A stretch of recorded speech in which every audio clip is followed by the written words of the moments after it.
Now's a good time to thank our sponsor, Survivors for Solutions. There's a lot of great things about this relationship. Like us, Survivors for Solutions wants to see continued innovation in the pharmaceutical space. They embrace the free market and believe that the free market is the best solution to improve patient lives. It was founded by our close friend CZ, or John Swartacki. CZ founded the group when he saw the damage that the Inflation Reduction Act was going to bring to the pharmaceutical ecosystem.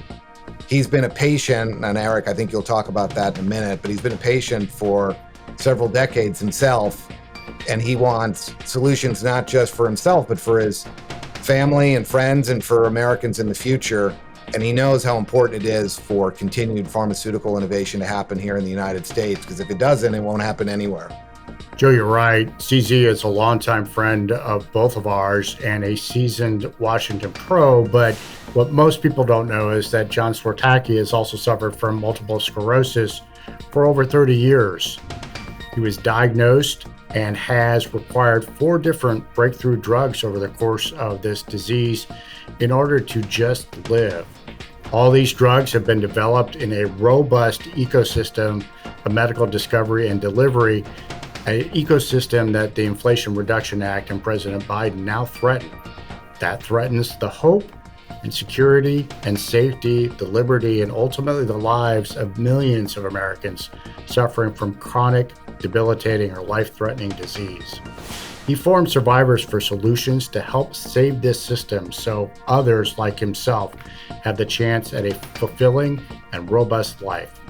You can learn more about CZ and his lifelong struggle with multiple sclerosis from our March 27th DC EKG interview, plus his website, survivorsforsolutions.org, or on Twitter @HopeMattersMost.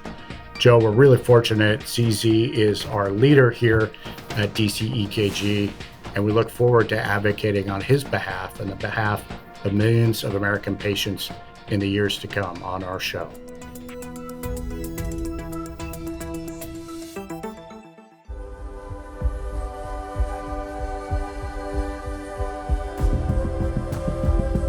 Welcome back to DC EKG with Eric Euland and myself, Joe Grogan. We're here today with Naomi Lopez from the Goldwater Institute, talking about a whole host of regulatory issues in healthcare. Naomi, we were just talking about Medicare and right to try and the drug pricing legislation with the Inflation Reduction Act. I mean, one of the things I've been mulling over for the last couple years, frankly, without much success to show for it, is the fact that I spent the first half of my career worried on this FDA side, getting products approved, and now the threat is on reimbursement. We haven't had the type of innovation on the reimbursement side, and we had all this emphasis. Michael Milken had set up faster cures to get drugs sped through the FDA process, and there were numerous Prescription Drug User Fee Act reauthorizations focused on newer approvals, and nothing on the reimbursement side. But you're starting to see a few things, perhaps, to break up the drug delivery system and reimbursement system. Do you want to talk a little bit about what we're seeing there, and maybe the private sector innovating and beginning to fulfill a need? Yes, so we do know that with some of these incredible medical innovations come high costs of the treatments. And the actual price of the treatment may be very high, several $100,000, for example. But if it's an actual cure, if it is something that makes the patient better for many years to come, it is oftentimes very cost effective to use that treatment. Unfortunately, that is not in alignment with how our current insurance model works. So we not only have to rethink insurance and how we pay for treatments, but I think that we're also seeing some really positive innovations taking place in the private sector, where, for example, a drug company may say, look, our treatment is $500,000. Let's price it at reimbursing 20% every year for the next 5 years if the patient is hitting the outcome markers, the outcome goals of this treatment, so that so that the price that is actually paid by the insurance is tethered to the outcome of the patient, especially in these higher cost treatments. So we are seeing innovation there. It's happening slowly, but I think we're going to see it accelerate as more of these very high-priced drugs get approvals, and so, but it's a longer-term issue. When we think about the way treatments work, the way they've been approved, they've really been for very large populations. That is the way the clinical trial process currently works. It's for a larger population, not for an individual, but we now have that potential to create treatments for one person in many cases, or small groups of people. And so in a lot of ways, that kind of a reimbursement is very, very different than what it was just, even a decade or two ago. And so we'll have to rethink insurance as well, but we also simultaneously have to rethink how healthcare works. When Medicare, for example, and Social Security were established, people weren't living that long.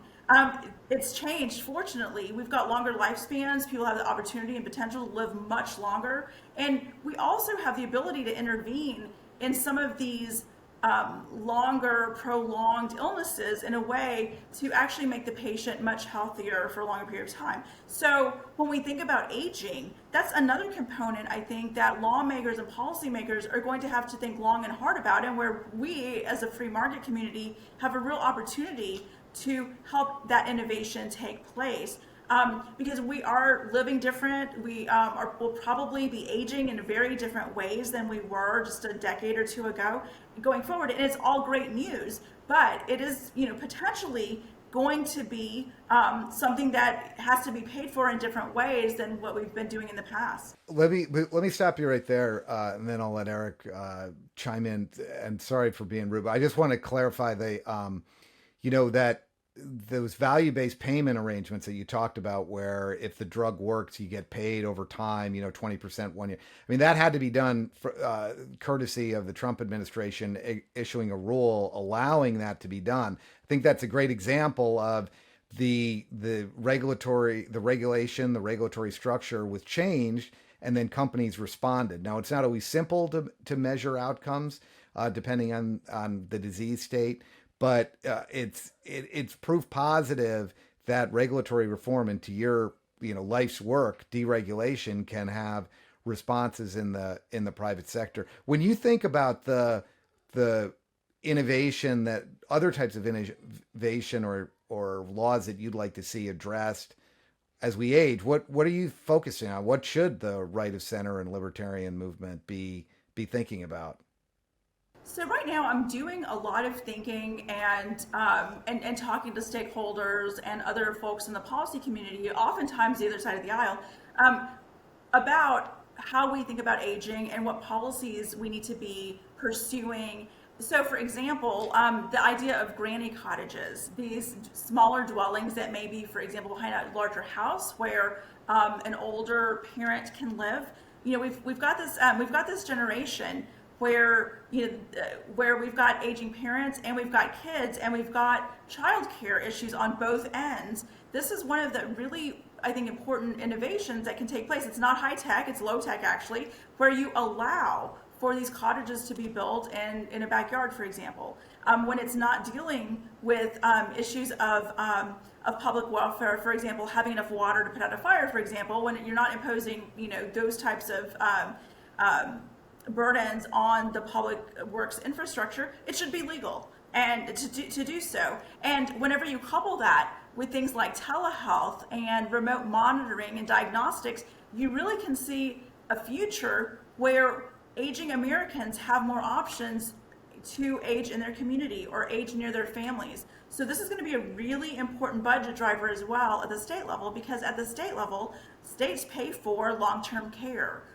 for their indigent aging citizens. So we're really looking at a situation where we have the opportunity to not only allow for innovation, allow for happier aging Americans, because people don't want to go into a nursing home, but also something that will not squeeze out as much in terms of transportation, education spending, because you won't have to spend as much on long-term care for the population. So that's one of the areas where I think not only do we need to establish policies that make it easier to age in the community, but also we've got to be thinking long and hard too about about how we pay for treatments, because we're going to live much longer. We're going to be much healthier. I just cycled. I just cycled yesterday at a cycling event, and there were a lot of people in their 60s and even some in their 70s cycling across, cycling for dozens of miles through the countryside.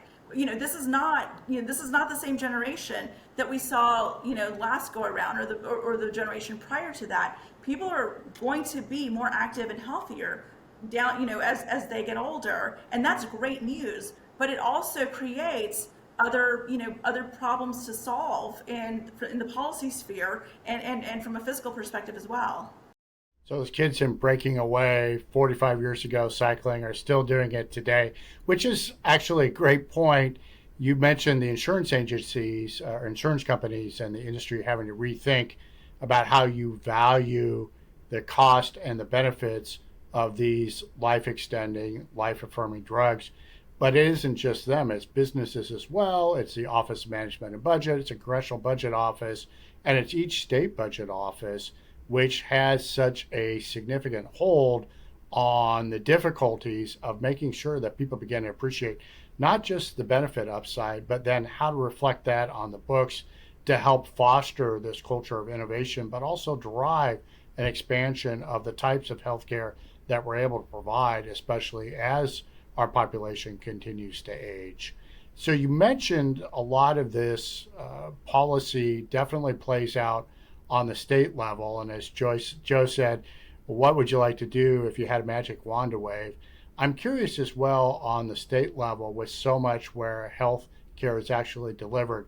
Other things that people who are listening to this podcast should be focused on, and the things that you're working on, the Goldwater Institute's working on the state level too. Yes, so some of the areas that I think people may not think about that often, but where states have enormous influence and authority, are things like the practice of medicine. States decide if your nurse practitioner can write prescriptions, and if so, for what. They also decide, for example, if a new hospital can be built. There is something called a certificate of need, where in some states, where a new facility or a would-be facility has to apply to a state board, and the board is often composed of the would-be competitors, to ask permission to build. Can you imagine a Trader Joe's having to beg Whole Foods and Aldi for permission to build, or a gas station, a Shell station having to ask Exxon if they can build down the street? That never happens in normal markets, but it happens in healthcare, unfortunately. So there are a lot of rules and regulations that limit access and affordability that are controlled under state legislative authority or state executive authority. And those are areas too, the supply side of healthcare, where I spend a lot of time working.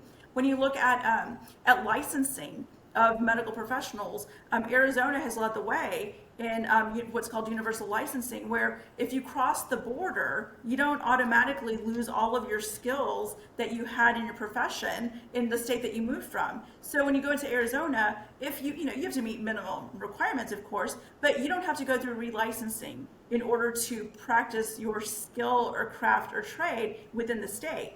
And we've used that too for telehealth reform, where if you're in good standing in your state, you are able to perform telehealth. You have to register with the state, but you're able to perform telehealth for Arizona patients if you're registered, under our telehealth law. So we really do have a lot of work at the state level as well to reform and improve access and affordability. And so, I work at both the federal and the state level on a lot of these issues because they intersect and cross constantly. So a lot of people with a lot of passion on healthcare policy. What got you interested in it? And why is the Goldwater Institute at the forefront of all these debates, suddenly driving these sorts of key policy questions and innovating and leading change around the country? So I first started in healthcare policy in Washington, D.C., and I really did like it because it's hard. It crosses tax policy, it's licensing, it's innovation, it's social insurance, social welfare. It is a hard policy area, so that automatically drew me towards it. And I'm still learning. I've been doing this for a long time, but I could clone myself 100 times and still not know the entire universe of healthcare policy. It's so broad and vast, and it's always challenging. The Goldwater Institute, we work a little bit different than some policy organizations in that we also have a litigation arm. When someone adopts our policy, if there's a legal challenge, we will go and stand shoulder to shoulder to ensure that that policy remains and stands. And that is something that you don't often see with a policy shop or policy organization. They might get something across the finish line, but they may not be able to win and then keep the win. We're able to do that far more effectively because we can go to court and we will defend it. That's a guarantee that that we will go to court and try to defend it. So we also, I think, focus a lot on strategy and going very deep into a policy area. And a lot of that is just understanding. For example, for one example is just in this area of generics, of generic pharmacy, where we know that. For example, like Montelukast, which is the generic of Singulair, the list price is $120. If you were to get it through GoodRx, which is an online platform, it's about $60. Through my employer plan, it's about $15. But when I get it through my direct primary care provider, which is like a gym membership, I pay a monthly fee to get access to a provider, it's $1. And that dollar actually includes the brown bottle, which is about a quarter, 25 cents. There are direct primary care providers in some states that actually provide maintenance medications for free because the generics are so inexpensive. And you've seen recently the rise of, for example, Mark Cuban's cost plus. You've got mail order pharmacies, you've got Roe, you've got these new incumbents in the generic pharmacy space. Well, the reason that you've got these new entrants is because generics are actually really inexpensive. And so, in order to truly understand why there isn't more price competition and transparency in the generic pharmacy space, it's important to understand that the back end of pharmacy was really created by PBMs and funded by the federal government, by the way. And so my proposed law, one of my model bills, is allowing for the seamless transfer of prescriptions using your mobile phone. And it's not just basic. You don't have to go and stand at your pharmacy and beg them to transfer your prescription, which they don't want to do, and they probably don't even have time to do. It just says that it is legal to do that without. When you say transfer, though, you mean like you go to the pharmacy counter and you say, hey, listen, this is too expensive, or you back off and you say, wait, can I get it somewhere else for cheaper? Is that what you're talking about? You are turned into a shopper on your phone for your pharmacy as opposed to going up, being ignorant, you have no idea what's going on. Well, so really there's a third party, a non-dispensing pharmacy that would handle the actual transfer of the back-end transfer of your prescription to someplace that has a better price, without having to go back to the doctor, without having to pass go and pay $200, right?